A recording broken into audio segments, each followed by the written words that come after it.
The black Maybach glided into the driveway 3 hours earlier than the schedule on the refrigerator dictated. Lee Min-ho cut the ignition, the silence of the Seoul night pressing against the windshield. He sat for a moment, adjusting his silk tie, his eyes fixed on the glowing windows of his second-floor suite. Something was off. The mansion should have been a tomb of quiet, but instead it pulsed with a frantic, hidden energy. He stepped out, the crisp air biting at his neck tattoo. As he neared the mahogany entrance, a sound drifted through a cracked window, the unmistakable sharp clink of crystal followed by Alina's melodic, treacherous laughter. Min-ho's hand moved with lethal instinct toward the holster beneath his jacket. But before he could cross the threshold, a firm grip caught his shoulder from the darkness of the service alcove. "Be quiet," a voice hissed, trembling but steady. It was Ada, the maid who usually moved through the house like a ghost. Her hand was clamped over his mouth, her eyes searching his with a desperate intensity. In that frozen heartbeat, the most dangerous man in South Korea chose to stay still. He didn't know it yet, but the woman holding him back was the only thing standing between him and a shallow grave. Hello, everyone, and welcome back to Mafia Boss Journal, your home for the most gripping tales of cross-cultural romance and high-stakes betrayal. Tonight, we have a story of power, loyalty, and the secrets hidden behind closed doors. Make sure you stick around, because the ending will change everything you thought you knew about the boss, and remember to like this video. Don't forget to subscribe and comment on the part of the story you found most interesting. Now let's begin. Ada's fingers were like iron against his skin, a shocking contrast to the soft, calculated touches he was used to from Alina. She didn't just hold him, she anchored him, her body trembling with a terror that she was fighting to suppress for his sake. Min-ho felt the lethal heat rising in his chest, his heart hammering against his ribs like a caged beast. He was the dragon of the Seoul underworld. No one laid hands on him, and no one told him to be silent in his own home. But the look in Ada's eyes, the raw, panicked sincerity, stilled his hand. "Look," she breathed, her voice barely a ripple in the cold air. She didn't let go of his arm as she navigated him through the deep shadows of the stone pillars, moving with a practiced fluidness that spoke of years spent trying to remain unnoticed. She led him toward the narrow service alley, a path usually reserved for delivery trucks and the disposal of the household's waste. She pointed toward the far end of the darkened corridor. Tucked behind a stack of industrial crates was a matte black sedan, its license plates obscured by a thick layer of artificial grime. It sat there like a predator in the tall grass, silent and menacing. "That isn't one of your men," Ada whispered, her breath hitching. "I saw him go in through the kitchen entrance 10 minutes ago. He didn't have a delivery, he had a suppressed Glock and a key that your wife gave him." Min-ho's gaze sharpened, the coldness of his profession settling over him like an icy shroud. He recognized the make of the car. It was a favorite of the Gwangju Circle, a rival faction that had been sniffing at his borders for months. The realization hit him with the force of a physical blow. Alina hadn't just found a lover, she had invited the enemy into the very heart of his sanctuary. "She told him exactly where you'd be standing when you walked through that front door," Ada continued, her grip tightening on his cashmere sleeve as if she feared he would bolt. "She's waiting in the foyer with a glass of wine, ready to scream the moment he pulls the trigger. They're going to call it a home invasion gone wrong, Min-ho, and they're going to blame the staff." Min-ho looked from the dark car back to the woman beside him. For 3 years, she had been the one who changed his linens and polished his floors, a face he had looked at but never truly seen. Now, she was the only thing standing between him and the threshold of death. "Why tell me?" he asked, his voice a low, dangerous rumble. "You could have stayed hidden, you could have let it happen." Ada looked up at him, the moonlight catching the moisture in her eyes. "Because I know what she is," she said firmly. "And I know that if you die tonight, this house becomes a graveyard for everyone inside it. Follow me. We go through the basement, or we don't go in at all." The basement was a labyrinth of concrete and humming machinery, a world Min-ho had never deigned to visit. Ada led him with a silent, feline grace, navigating the narrow corridors until they reached the cramped heart of the servants' quarters. Here, the air was thick with the scent of laundry detergent and the stale heat of the furnace. She gestured toward a rusted metal ladder that led to a narrow maintenance crawlspace, a hidden artery designed for plumbing repairs and ventilation. "It's tight," she whispered, her eyes searching his face for the usual flash of aristocratic pride. "But it runs directly behind the wood paneling of your study." Minho stripped off his cashmere coat, tossing it onto a pile of cleaning rags without a second thought. He followed her into the dark, cramped tunnel, the sound of his own breathing echoing against the galvanized steel. As they reached a slatted vent, he felt Ada stiffen beside him. She pressed her back against the cold wall, making room for him to see. He leaned forward, his eye to the narrow gap. The study was bathed in the warm, golden glow of the fireplace, looking every bit the sanctuary he had built. Alina sat in his high-backed leather chair, looking radiant in a silk slip dress. But she wasn't alone. Standing by the window, swirling a glass of Minho's vintage cognac, was Kang Di, the ruthless head of the Gwangju Circle and the man Minho had spent a decade trying to bury. "He should have been here by now," Alina said, her voice dripping with a playful impatience that turned Minho's blood to lead. "I told the driver to take the scenic route, but Minho is always so predictably efficient." Kang Di laughed, a rough, grating sound that filled the room. He walked over to Alina, trailing a hand over her shoulder in a gesture of casual possession. "Let him be efficient one last time. The sooner he walks through that door, the sooner we can stop pretending. The insurance papers are already drafted. By tomorrow morning, you're a grieving widow, and I'm the new king of Seoul." Alina leaned her head back, closing her eyes as she let out a soft, melodic hum.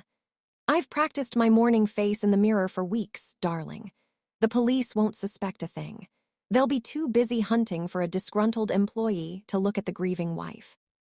In the darkness of the vent, Minho's jaw tightened until his teeth ached. He felt a small, steadying hand rest on his shoulder. Ada was watching him, her expression a mix of pity and fierce protection. He realized then that the woman he had called his wife was already celebrating his funeral, toast by toast, in the very room where he had once told her he loved her.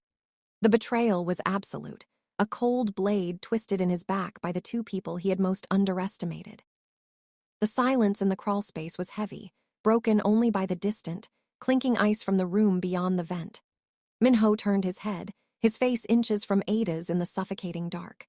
The rage in his eyes had cooled into a terrifying, analytical stillness.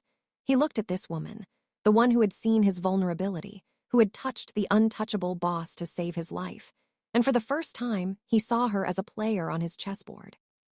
"Why?" he breathed, the word vibrating in the narrow space. "You've seen the man in that room. You know what I am. You could have walked out the back door and disappeared into the city. Why risk the wrath of both of them to pull me into the shadows?" Ada didn't flinch at the coldness in his tone.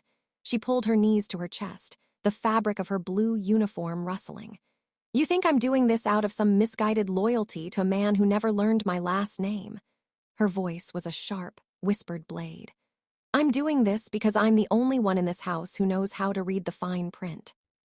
She reached into the deep pocket of her apron and pulled out a crumpled, laminated sheet, the cleaning schedule Alina had handed her that morning. "Look at the rotation, Minho. She changed my shift. She insisted I be the one to discover your body in the foyer. She even left a pair of my work gloves near the hidden safe where she keep her private jewelry." Minho's eyes narrowed as the pieces of the trap clicked into place. Alina wasn't just planning a murder. She was planning a perfect exit strategy. "She spent the last month documenting my erratic behavior in the household log," Ada continued, her voice trembling with a mix of fury and fear. "She told the other staff I'd been asking questions about your life insurance. If that hitman walks through the door and kills you, the police won't look for a Gwangju professional. They'll find a desperate, disgruntled immigrant who shot the boss during a botched robbery. I'm not just the maid, Minho. I'm the scapegoat." The realization settled over him like a shroud. Alina's cruelty was more calculated than he had ever imagined. She hadn't just betrayed his heart. She had weaponized his privilege against the most vulnerable person in his life. Minho reached out, his hand hesitating before resting firmly on Ada's shoulder.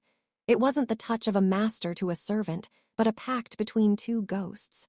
"She wants to burn us both to keep herself warm," he whispered. "But she forgot one thing. You cannot burn what is already made of fire." Ada looked at him, the fear in her eyes replaced by a grim, shared determination. "So, what do we do now, boss?" "Now," Minho said, his voice dropping into a register that would have made the men in the room below tremble. "We make sure she learns the true cost of a life."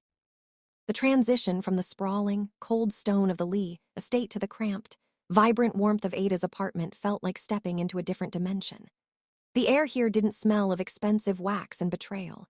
It smelled of dried hibiscus, spicy jollof rice, and the laundry of a dozen other tenants. Minho sat on a mismatched wooden chair that creaked under his weight, his presence an anomaly in the small room filled with law textbooks and framed photos of a family in Lagos. For the first 24 hours, the most feared man in Seoul was officially a ghost. He watched the news on a small, flickering television as reports of a suspicious disturbance at the Lee Manor began to circulate. Alina had played her part perfectly, appearing on camera with a silk handkerchief pressed to her eyes, claiming her husband had vanished after a late-night business meeting. "She's already moving the assets," Minho muttered, his eyes fixed on his laptop screen, which was tethered to a secure line. He was watching his own bank accounts bleed. Every few minutes, another million vanished into offshore shells he had helped Alina set up years ago. Ada sat across from him at the small kitchenette table, her laptop open next to a stack of constitutional law notes. She wasn't scrubbing floors now. She was typing with a rhythmic, aggressive speed. "She's fast, but she's arrogant," Ada said, not looking up. "She thinks because I'm the help, I don't know how to track an IP address. She's using the guest Wi-Fi at the manor to authorize the transfers. She thinks it's untraceable because it's not on the main server." Minho watched her, a strange sensation stirring in his chest. In the mahogany and marble world of the syndicate, loyalty was bought with fear or blood. But here, in a room that cost less than his shoes, he was being protected by a woman who had every reason to let him fall. "You're a law student," he remarked, his voice low. "Why were you cleaning my house, Ada?" She paused, her fingers hovering over the keys. She finally looked at him, and the fire in her eyes was brighter than the streetlights outside.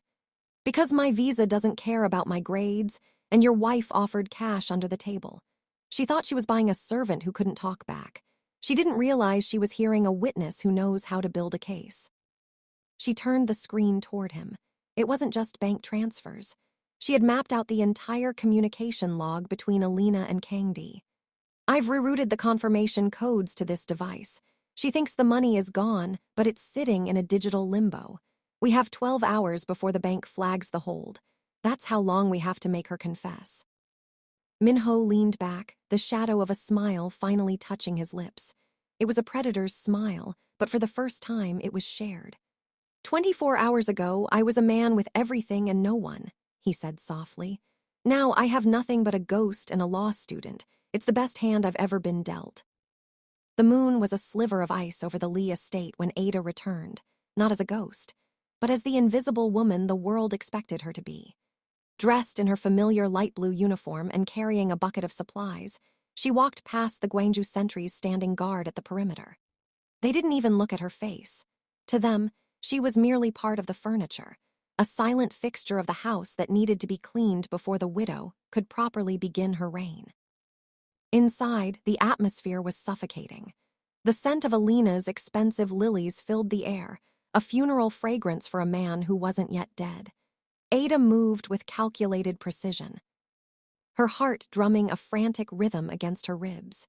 She knew the layout of the library better than Alina did. She was the one who dusted every spine, after all. Minho had told her exactly where to look. While Alina entertained Kangdi in the dining room, their laughter echoing through the hollow halls, Ada slipped into the darkened study. The room felt cold without Minho's presence. She bypassed the obvious wall safe, knowing Alina was too clever for the standard traps. Instead, she moved toward the far corner, to the collection of antique leather-bound classics that Minho kept as a front for his more sensitive documents. Her fingers trembled as she searched for the 1888 edition of The Count of Monte Cristo. It was a fitting choice, a story of betrayal and slow, cold revenge. When her hand found the spine, she felt the slight, unnatural weight of it. She pulled it from the shelf and opened the cover. The pages had been meticulously hollowed out to house a sleek, titanium hardware wallet, the digital keys to the offshore accounts Alina was currently trying to drain. Looking for something, Ada. The voice was a whip crack in the silence. Ada froze, the book clutched to her chest. Alina stood in the doorway, a glass of wine in one hand, her eyes narrowed with a predatory curiosity. She looked at the maid with the casual disdain one might show a stray cat that had wandered into a palace. "I was just finishing the dusting in here, ma'am," Ada said, her voice small, dipping her head in the practiced submissiveness she had used for 3 years. Alina stepped into the room, the silk of her dress hissing against the floor. She reached out, her manicured fingers brushing the dust on the desk. "You're very diligent. It's a shame, really. I'm going to have to let you go soon. New beginnings and all that." She let out a soft, chilling laugh. "Leave the books. Go finish the kitchen. I want it spotless for tomorrow." Ada nodded frantically, tucking the hardware wallet into the deep pocket of her apron as she replaced the hollowed book. She kept her eyes on the floor until she reached the hallway. Only when she was back in the safety of the service elevator did she allow herself to breathe. She felt the cold weight of the titanium against her hip. She had the keys. Now, the ghost could finally return to the king. The heavy mahogany doors of the Lee estate creaked open as Minho stepped back into his world, wearing his exhaustion like a calculated mask. He had spent the last few hours intentionally disheveling his suit and dulling his eyes, playing the part of a man who had narrowly escaped a business deal gone south in the mountains. Alina met him in the foyer, letting out a scripted gasp of relief that didn't reach her cold, blue eyes. She flew into his arms, her floral perfume cloying and suffocating, acting the part of the frantic wife. "Minho, where have you been? I've been calling the hospitals, the police," she cried, her voice a perfect tremolo of manufactured grief. Minho allowed her to cling to him, his arms closing around her with a stiffness he hoped she would mistake for fatigue. Underneath his palm, he could feel the frantic beat of her heart, not from love, but from the adrenaline of a predator whose prey had unexpectedly returned from the dead. Over her shoulder, he caught a glimpse of Ada in the hallway, clutching a tray of tea. Her expression was a blank slate of servitude, but her eyes held a steady, grounding heat that reminded him he wasn't alone in this viper's nest. "A misunderstanding in the north," Minho rasped, his voice gravelly. "I had to go off-grid. I'm fine, Alina, I just need sleep." Dinner was a masterclass in psychological warfare. Alina sat across from him, serving him a bowl of abalone porridge with a smile that felt like a razor's edge. She watched every spoonful he took, her eyes darting toward his throat as he swallowed. He knew she was wondering why the hitman hadn't called, why the black sedan was gone, and if Minho was truly as oblivious as he seemed. He played his role to perfection, nodding through her fake stories of her lonely evening, while every fiber of his being screamed to wrap his hands around her elegant neck. When they finally retired to their suite, the air became electric with unspoken violence. The king-sized bed, once a place of supposed intimacy, now felt like a battlefield. Minho lay in the darkness, staring at the ceiling, listening to the rhythmic, shallow breathing of the woman beside him.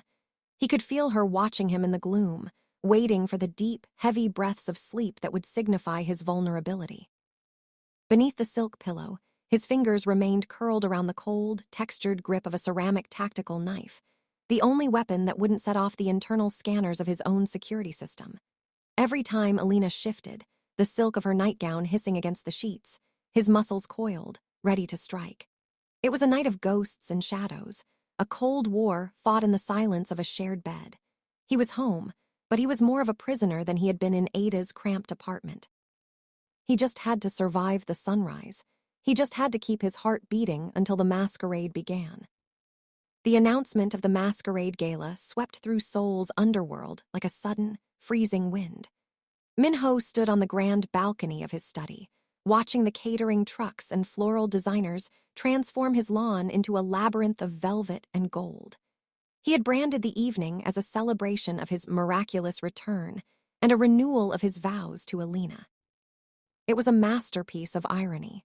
He was inviting his executioners to a feast, and they were coming with smiles on their faces, eager to see the lion they thought they had declawed. The guest list is finalized, Ada whispered, appearing at his side with a stack of formal invitations. She was dressed in her crisp maid's uniform, but her posture had changed. She moved with the quiet authority of a general's second-in-command. Kangdi confirmed his attendance within the hour. He's bringing a full security detail, but they've all accepted the condition of the masquerade. Masks on at all times, weapons checked at the perimeter. Min-ho took the list, his eyes scanning the names of the men who had already carved up his territory in their minds. They think the masks are for their protection, he said, his voice a low, lethal hum. They think anonymity will allow them to watch me fall without getting blood on their own hands. They don't realize I'm the one who needs the masks. I want to see the exact moment the color leaves their faces when the truth is revealed. He turned to look at her, the setting sun catching the sharp lines of his face. And Alina. She's in the ballroom, obsessing over the seating chart, Ada replied. She's placed Kangdi at the head table, right next to you. She thinks she's setting the stage for your public replacement. She even ordered a special vintage of champagne for the midnight toast, the anniversary bottle. Min-ho's jaw tightened. He knew that bottle wouldn't contain champagne, but the slow-acting neurotoxin they had discussed in the crawlspace.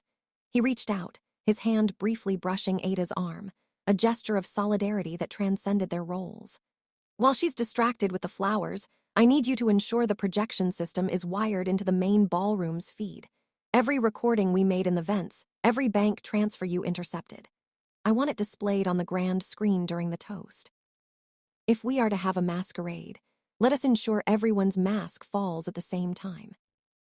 Ada nodded, a grim spark of triumph in her eyes. The equipment is already hidden in the floral arrangements. By the time the music stops, there won't be a single secret left in this house. Min-ho looked back out over his kingdom. The stage was set, the actors were in place, and the trap was coiled. He was no longer playing the ghost. He was the director of a tragedy, and tonight, the curtain would rise on the end of the Lee dynasty. The ballroom was a sea of silk and shimmering gold, a glittering facade where the most dangerous people in Seoul hid behind porcelain and velvet masks. Violins wept a haunting melody, masks hiding the greed and anticipation etched onto the faces of the guests. At the center of it all, Alina moved with the grace of a swan, her eyes gleaming behind a diamond-encrusted veil. She looked like a queen, but to Min-ho, she was a vulture circling a body that refused to stop breathing. As the clock neared midnight, the music faded into a heavy, expectant silence. Alina stepped toward the dais, her hand beckoning a server, Ada, hidden behind a plain black mask and her familiar blue uniform. Ada carried a silver tray with 2 crystal flutes. The liquid inside catch the light, amber and inviting. A toast, Alina announced, her voice projected through the hall, sweet as honey and sharp as a needle. To my husband, to his strength, his return, and to the legacy we continue to build together. She took a glass, her fingers trembling with a suppressed thrill, and handed the other to Min-ho. Beside her, Kangdi stood like a shadow, his hand resting casually on his jacket, ready for the moment the celebration turned into a cleanup operation. Min-ho took the glass, the weight of the crystal cold in his palm. He knew what was inside, a neurotoxin that would paralyze his heart within minutes, leaving him a prisoner in his own collapsing body. A beautiful sentiment, my love, Min-ho said, his voice a low rumble that commanded the room. He stepped closer to her, his movements fluid and predatory. But in our culture, a husband and wife should share the same spirit. To prove our unity, we should drink from one another's cups. The air in the room seemed to vanish. Alina's smile faltered, her grip on her flute tightening until her knuckles turned white. Min-ho. Don't be superstitious. It's just a toast. If our hearts are one, the cup shouldn't matter, he countered, his eyes burning into hers through the slits of his dragon mask. With a sleight of hand born of decades in the underworld, he reached out and took her glass, placing his own in her frozen hand. It was done in plain sight, a challenge issued before the entire syndicate. The silence grew deafening. Alina stared down at the amber liquid, the very poison she had spent weeks sourcing. She looked at Kangdi, but the rival boss had already stepped back, his eyes widening as he realized the trap had flipped. Drink, Alina, Min-ho whispered, leaning into her ear so only she could hear the death knell in his voice. "Drink to our legacy, or tell the room why your hand is shaking." A single bead of sweat rolled down her temple. She was trapped between a public confession and a private execution. As she slowly raised the glass to her lips, her eyes darting toward the exits, Minho knew the masquerade was over. Alina's hand froze an inch from her lips, the crystal flute rattling against her teeth. The amber liquid shivered, reflecting the overhead chandeliers like a dying star. She looked at Minho, searching for a flicker of the man she thought she could manipulate, but she found only the cold, impenetrable gaze of a judge. The room was a vacuum of held breath until, suddenly, the grand digital displays flanking the ballroom flickered to life. Instead of the planned tribute photos of the happy couple, the screens erupted with grainy, high-definition footage from the service vents. The guest list of hardened criminals and socialites gasped as Alina's own voice filled the hall, breathless, intimate, and chillingly clear, discussing the price of Minho's life with Kangdi. Then came the bank records, a scrolling ledger of betrayal that showed every cent moved to offshore accounts. "You're a dead man," Kangdi hissed, reaching for the weapon he'd smuggled in, but he was too late. The heavy oak doors of the ballroom didn't just open, they were breached. The explosive crack of flashbangs blinded the masked elite, followed by the thunderous entry of the Seoul Metropolitan Police. Blue and red lights strobed against the gold leafing of the walls. Detective Shin, a man Minho had eluded for a decade, led the charge with a warrant that bore the weight of Ada's meticulous evidence. In the chaos, Alina tried to bolt toward the garden terrace, her silk gown billowing behind her like the wings of a fallen angel. She didn't get 5 steps. 2 officers intercepted her, forcing her to the marbled floor. The diamond-encrusted mask she wore snapped, revealing a face twisted in a mask of ugly, hysterical rage. "This is a mistake. My husband is a criminal. You're arresting the wrong person," she shrieked, her voice echoing off the high ceilings as the steel cuffs ratcheted shut around her delicate wrists. Minho stood perfectly still amidst the swarm of tactical gear and fleeing guests. He watched as they dragged Alina toward the exit, her designer heels skidding uselessly on the floor. She looked at him one last time, a look of pure, venomous hatred, but he had already turned his back. He sought out a different figure in the crowd. Near the service entrance, Ada stood without her mask, her blue uniform rumpled but her posture upright and unyielding. The police moved around her as if she were a pillar of the architecture itself. Minho walked toward her, the sounds of the raid fading into a dull hum. For the first time in his life, he wasn't looking for an exit or a weapon. He was looking for the woman who had seen through the darkness and decided he was worth saving. The silence that followed the raid was not the heavy, oppressive quiet of the Lee estate, but a clean, open stillness that smelled of rain and new beginnings. 6 months later, the name Lee Min-ho no longer sparked terror in the dimly lit alleys of Gangnam. He had methodically dismantled the syndicate, turning over ledgers that buried his rivals and using his vast, cleaned assets to settle the lives of those loyal to him. The dragon had gone into the mountains, but he hadn't gone alone. On a quiet corner in a neighborhood known for its historic libraries and blooming cherry blossoms, a modest brass plaque caught the afternoon sun. It didn't bear a family crest or a gilded logo. It simply read *Peter and Associates*. Minho stood in the doorway of the bright, airy office watching Ada. She wasn't wearing a light blue button-up shirt or a maid's apron anymore. She wore a sharp, charcoal blazer, her hair still in that focused bun, as she pored over a mountain of case files. She was no longer a ghost in the shadows. She was the light of the room. He had used the last of his old-world influence to ensure her credits were transferred, and her path to the bar exam was cleared, but the brilliance she displayed was entirely her own. "The merger papers for the Community Land Trust are ready for your signature," Ada said, not looking up from her desk, though a small, knowing smile played on her lips. "If you're done playing the brooding bodyguard in my doorway." Minho walked toward her, his footsteps echoing on the warm wooden floors. He didn't miss the cold marble or the silk-lined walls of his former life. Here, the air was easy to breathe. He leaned over the desk, his hand resting near hers, a hand that had once been used for violence now holding a fountain pen. "I'm finding that being a consultant for a civil rights firm is far more dangerous than the mafia," he teased, his voice low and warm. The paperwork is relentless. Ada finally looked up, her eyes soft but burning with the same determination that had saved his life that snowy night. It's a different kind of power, Minho, one that doesn't require a gun under the pillow. Later that evening, they walked together to the house they had built, a home of glass and cedar nestled against the hills.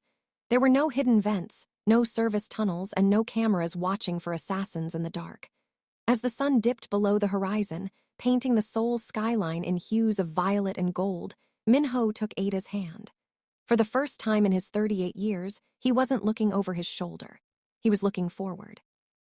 The Lee dynasty had ended in ashes, but in its place, a new legacy was growing, one built on a foundation of truth, a shared cup, and a love that no longer had to whisper. Thanks for watching, and remember to like this video and remember to subscribe to this channel so you don't miss interesting stories like this. See you in the next story.